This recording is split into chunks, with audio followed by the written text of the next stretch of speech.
మన రక్షకుడైనటువంటి యేసయ్య పరిశుద్ధ నామములో ఉదయకాలమందు మనమంతా కూడా సజీవ లెక్కలో జ్ఞాపకం చేసుకొని కృపాక్షేమములు కలగటానికి, కృప వెంబడి కృపను పొందుకోవటానికి, కృపలో మనము స్థిరపడటానికి, కృప చూపిస్తున్నటువంటి కృపామయుడైనటువంటి దేవునికి స్తుతులు స్తోత్రములు చెల్లిస్తూ ఉన్నాను. అలాగనే ప్రతిరోజు ఉదయకాలమందు దేవుని బిడ్డలుగా ఈ కృపా వాక్య పరిచర్యలో, కృపా వాక్య ధ్యానములలో దేవునికి ప్రియమైన బిడ్డలుగా కూడి ఉన్న ప్రతి బిడ్డకు కూడా ప్రభు పేరిట వందనములు, ప్రభు పేరిట శుభములు తెలియచేస్తూ ఉన్నాను.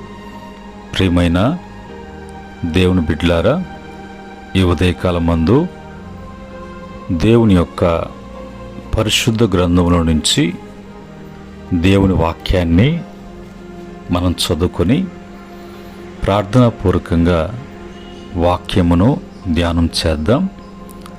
రూతు గ్రంథము 2వ అధ్యాయము 4వ వచనములో ఉన్నటువంటి మాట ప్రకారంగా మనము చదువుకుందాం. బోయాజు బెత్లెహేము నుండి వచ్చి, యెహోవా మీకు తోడై ఉండునుగాక అని చేను కోయి వారితో చెప్పగా, వారు యెహోవా నిన్ను ఆస్వాదించునుగాక అనిది. ప్రేమగల ప్రియ పరలోకపు తండ్రి, పరిశుద్ధుడా, మీకు వందనాలు. ఉదయకాలమందు మీ మాటలను మేము చదువుకున్నాం. మా హృదయాలలో, హృదయ ధ్యానములలో ఆ మాటలను స్థిరపరచండి ప్రభు. నిత్యముగా బోధించండి మా బోధకుడా. వివరణను అనుగ్రహించండి పరిశుద్ధుడా.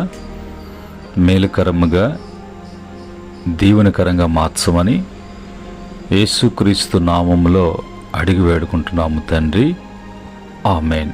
ప్రియమైన దేవుని బిడ్డలారా, ఉదయకాలమందు మనం మాట్లాడుకున్నటువంటి, మనం చదువుకున్నటువంటి, ధ్యానిస్తున్నటువంటి వాక్యము మనకు ఏమి బోధిస్తుంది, ఏమి నేర్పిస్తుంది, మనము ఏమి నేర్చుకోవాలి అనే విషయాలు మనం చూసినప్పుడు, ఇక్కడ బోయాజు అనేటువంటి ధనికుడు, ఒక ఆస్తిపరుడు, ఒక ఉన్నతమైనటువంటి స్థితిలో ఉన్నటువంటి వాడు, స్థితిని బట్టి, ఆస్తిని బట్టి, అతను కలిగి ఉన్నటువంటి ధనధాన్యాలను బట్టి, అతనుకున్నటువంటి ఆలోచన, తీసుకోవాల్సినటువంటి తీర్మానము, ప్రవర్తిస్తున్నటువంటి ప్రవర్తన అంతా కూడా ఒక ప్రత్యేకం ఉంటుంది. అయితే ఇక్కడ అవి ఏవి కూడా కనిపించటం లేదు.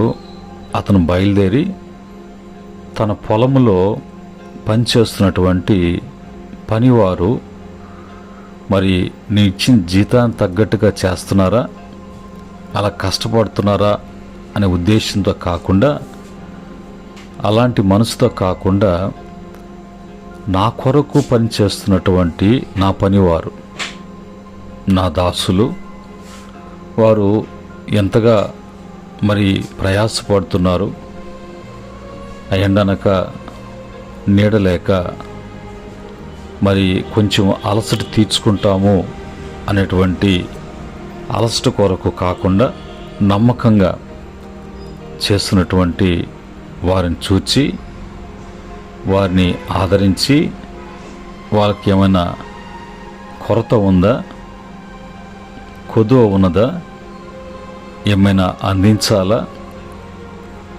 ఒకవేళ నా కొరకు ఇంత కష్టపడుతున్నారు కదా, ఇంత లాభం సమకూర్చుకోవటానికి వాళ్ళ వంతు ఎంత కష్టపడుతున్నారు, కనుక వాళ్ళకి ఇచ్చేటువంటిది కాకుండా ఇంకా ఏదైనా ఇస్తే బాగుంటుంది అనేటువంటి మనసు, ఆలోచన, ఆ ప్రేమ అనేది కలిగినటువంటి వాడుగా బోయాజు కనిపిస్తున్నాడు. అందుకనే అతను మరి నేరుగా వచ్చి పనివారితో, బాగా చేస్తున్నారా, బాగా చేయండి, టైం చూస్తే మరి గడిచిపోతూ ఉంది, పని మాత్రం ఆగిపోయింది, ఇలాంటి కఠినత్వంతో, కోపముతో, నిరుత్సాహపరిచేటువంటి మాటలతో మాట్లాడలేదు. కానీ వారు చేస్తున్నటువంటి, వారు జరిగిస్తున్నటువంటి, వారు ప్రయాసపడుతున్నటువంటి, వారికున్నటువంటి భారాన్ని బట్టి బోయాజు అంటాడు, దేవుడు మీకు తోడే ఉండునుగాక అనే మాట. కనుక వెంటనే వారు అర్థమైనటువంటి ఆ మాటల భావాన్ని బట్టి మరి వాళ్ళు అంటారు, దేవుడు యెహోవా నిన్ను ఆస్వాదించునుగాక, నీ యొక్క చూపించిన ప్రేమ, నీ పలకరింపు, నీవు మా యొద్దకు వస్తున్నావు అని అంటే దేవుని సన్నిధిని మా యొద్దకు తీసుకుని వస్తున్నావు అన్నట్టుగా, దేవుని సన్నిధిలో దేవుని నామాన పలికినటువంటి ఆ మాటలు మాకు ఎంత ఆదరణ కలిగించాయి, మాకు ఎంతో సంతోషాన్ని పుట్టించాయి. ఆ మాటలో మా కష్టం ఎరగక మేమింకా సాహసించి బాధ్యతగా చేయాలి అనిపించేటట్లుగా మరి బోయాజు అన్నట్టుగా, అలాగ మా కొరకు మా యొక్క విషయాన్ని పట్టించుకున్నటువంటి మా యాజకుడిగా, మా యొక్క నాయకుడిగా, మా యజమానుడిగా ఎంత మంచి స్వభావము అన్నట్టుగా, ఇలాంటి మా యజమానుడు ఎప్పుడు కూడా మేలుకరంగానే ఉండాలి, ఇలాంటి యజమానులు మాకు ఉండాలి, వారు ఆస్వాదించబడినటువంటి వారు ఆస్వాదించబడినటువంటి వారుగా ఉండాలి అన్నట్టుగా అక్కడ వాళ్ళ యొక్క సంభాషణ, పలకరింపు, కలయిక, పరిస్థితి, వాతావరణము అన్నీ కూడా దేవుని సన్నిధి ప్రభావాన్ని బట్టి అక్కడ జరుగుతున్నట్లుగా, ఈరోజు మనము కూడా అలాగా దేవుని సన్నిధి కోరుకుంటున్నామా? దేవుని సన్నిధిలో నుంచి వేకుని లేవగలుగుతున్నామా? సన్నిధిలో నుంచి ముందుకు సాగగలుగుతున్నామా? సన్నిధిని బట్టి మనము అందరకు పలకరింపు కానీ, ఆ కలయిక కానీ, ఆ మంచితనం కానీ మనం ఉంటున్నామా? అలాగ ఉంటున్నాము అంటే ఆ ఆశీర్వాదపు సన్నిధిలో ఉన్నటువంటి ఆశీర్వాదము అది మనకు మేలుకరం, అది మన జీవితాల్లో ఒక ఫలింపు, అభివృద్ధిని చూపిస్తుంది. ఆ విధంగా వాతావరణము వ్యతిరేకమైన సన్నిధి అనుకూలపరుస్తుంది. వాడు కోపంతో మాట్లాడినా, వాడు శాపగ్రస్తమైనటువంటి మాటలతో ఉచ్చరించిన సన్నిధిలో ఉన్న ఆ సన్నిధిలో దేవుని ఆశీర్వాదం నీకు అన్నీ కూడా మేలుకరంగా, ఆ శాపాన్ని దీవెనకరంగా, ఆ వ్యతిరేకతను మిత్రభేదముతో, ఆ విరోధము అనేది సహవాసముగా, అది అటు ఇటు కాకుండా క్రమముగా ముందుకు సాగటానికి ప్రభు యొక్క మేలు, ప్రభు యొక్క సన్నిధి మేలు, ప్రభు యొక్క ఆశీర్వాదపు మేలు అనుభవించడానికి ఈ ఉదయకాలం మందు వారి యొక్క సంభాషణ మనకు చూపిస్తూ ప్రభు మాట్లాడుతున్నటువంటి మాట. కనుక యెహోవా మీకు తోడయుండునుగాక అంటే బోయాజు పనివారిని దేవుని నామములో ఆస్వాదించేటువంటి వాడుగా, దేవుని సన్నిధిలో నుంచి వాళ్ళకి మంచి చేసేటువంటి వాడుగా, వాళ్ళ మంచిని కోరుకునేటువంటి వాడుగా మనకు కనిపిస్తూ ఉన్నాడు. కనుక మనము ఎప్పుడు కూడా మాట్లాడేటప్పుడు మన మాట కూడా, మన కలయిక కూడా, మన యొక్క ప్రవర్తన కూడా ఎప్పుడు కూడా అది సన్నిధి ప్రభావాన్ని బట్టి ఉండాలి. కానీ మనం ఏదో ఆకర్షణలతో, ఏదో లోకంలో ఉన్నటువంటి ఆ వేషాలు, నేను కూడా ఆ వేషం వేయాలి అన్నటువంటి పూటకూటు కొరకు పూటగాళ్ళు వేస్తున్నటువంటి వేషాలతో జీవించే జీవితం కాదు క్రైస్తవ జీవితము, విశ్వాస జీవితము, భక్తి జీవితము అనేది మనం తెలుసుకోవాలి. కనుక యేసు ప్రభు వారు కూడా మత్తయి సువార్త 28:20లో యుగ సమాప్తి వరకు నేను ఉన్నాను, నా సన్నిధి మీతో ఉంటుంది. అదే మాట నిర్గమకాండం 33:14 ప్రకారంగా నా సన్నిధి మీకు తోడుగా వస్తుంది.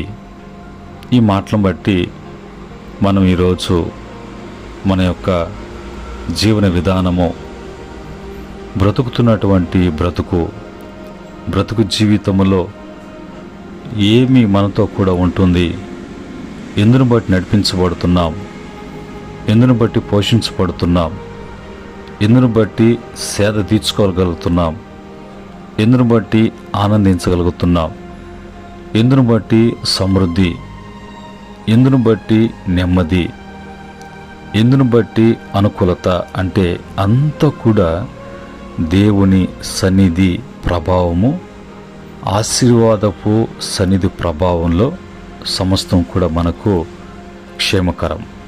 కనుక ఈరోజు అలాగా మన సంభాషణ సరికాకపోతే సరి చేసుకోవటానికి, మన యొక్క కలయిక అనేది, మన ఉచ్చరింపు అనేది, మన నడిపింపు అనేది దేవుని సన్నిధిని బట్టి ఉండాలి.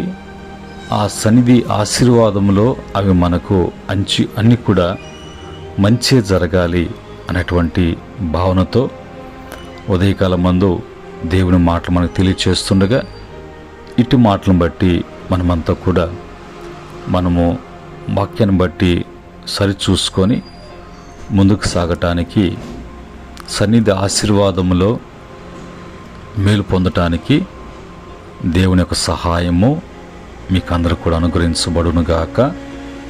ప్రార్థన. తండ్రి, పరిశుద్ధుడా, సన్నిధి ప్రభావాన్ని బట్టి స్తుతిస్తున్నాం.